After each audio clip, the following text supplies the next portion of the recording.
নমস্কাৰ বন্ধুসকল, মই টিকেশ্বৰ মটিভেশ্যনেল ইউটিউব চেনেলটোলৈ আপোনালোকক পুনৰবাৰ স্বাগতম জনাইছোঁ। আৰু আজি আপোনালোকক পাঠ কৰি শুনাম আঘাতপ্ৰাপ্ত কথোপকথনৰ ৯ম অধ্যায়। যদি চেনেলটো এতিয়ালৈকে কোনোবাই ছাবস্ক্ৰাইব কৰা নাই তেন্তে প্লিজ চেনেলটো ছাবস্ক্ৰাইব কৰি ল'ব আৰু লগতে বেল আইকনটো দবাব।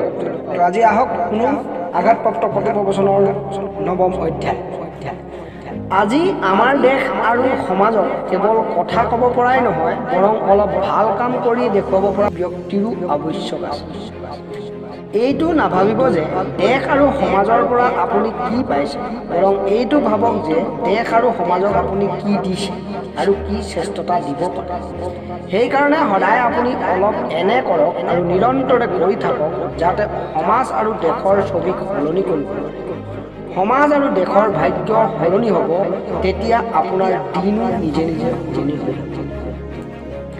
সেই লোক যি ধাৰ্মিক আড়ম্বৰ কৰি ধৰ্মত সংযোগ কৰি নিজৰ স্বাৰ্থক পূৰা কৰে আৰু কয় মই ধৰ্মৰ ঠিকাদাৰ হৈ আছোঁ। আচলতে ধৰ্মৰ আচল শত্ৰু সেই লোকসকলে।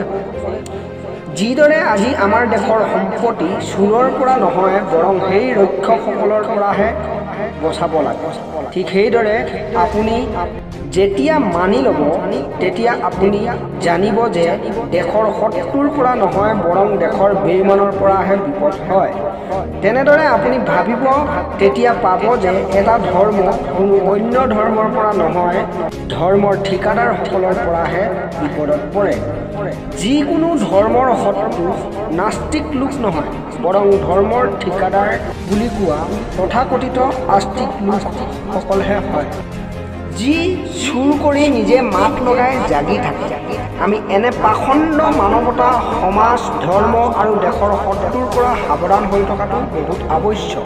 আলোচকক বেয়া লাগিলে লাগক, কিন্তু বেয়া নহয়।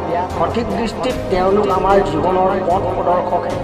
আলোচকে আমাৰ দুখক উজাগৰ কৰে আৰু ভাল আৰু বেয়া গুণৰ কথা ব্যক্ত কৰে। শিলগুটি সেই গছলৈও দলিওৱা হয় যি গছে মিঠা ফল। সেইদৰে আমি আনৰ আলোচনা শুনিবলৈ সাহস জাগ্ৰত কৰিব লাগে আৰু সেইবিলাক দূৰ কৰি গুণক উজাগৰ কৰিবৰ বাবে নিৰন্তৰে যত্ন কৰি থকাটো আৱশ্যক হয়। সফলতা সেই ব্যক্তিয়েহে পায় যি নিজৰ দুখক নিৰন্তৰে দূৰ কৰি নিজৰ লক্ষ্যৰ ফালে আগবাঢ়ি থাকে। গতিকে কেতিয়াও আলোচকৰ পৰা আৰু আলোচনাৰ পৰা ভয় নকৰিব। আত্মবিশ্লেষণ কৰি নিজকে, নিজৰ দুখক বিচাৰক, নিজৰ গুণক আধাৰ কৰি সঠিক পদক্ষেপ লওক আৰু শক্তিশালী ইচ্ছাৰে নিজৰ লক্ষ্যৰ ফালে আগবাঢ়ক। নিশ্চয় আপুনি সফলতাক প্ৰাপ্ত কৰিব। ধন্যবাদ থাকিল আজি ৯ম অধ্যায়টো আপোনালোকে শেষলৈকে শুনাৰ বাবে। আৰু এতিয়ালৈকে যদি কোনোবাই চেনেলটো ছাবস্ক্ৰাইব কৰা নাই তেন্তে প্লিজ চেনেলটো ছাবস্ক্ৰাইব কৰিব আৰু লগতে বেল আইকনটিও দবাব। আৰু ভিডিঅ'টো যদি ভাল লাগিলে তেন্তে লাইক কৰিব, শ্বেয়াৰ কৰিব আৰু কমেণ্ট কৰিব। ধন্যবাদ।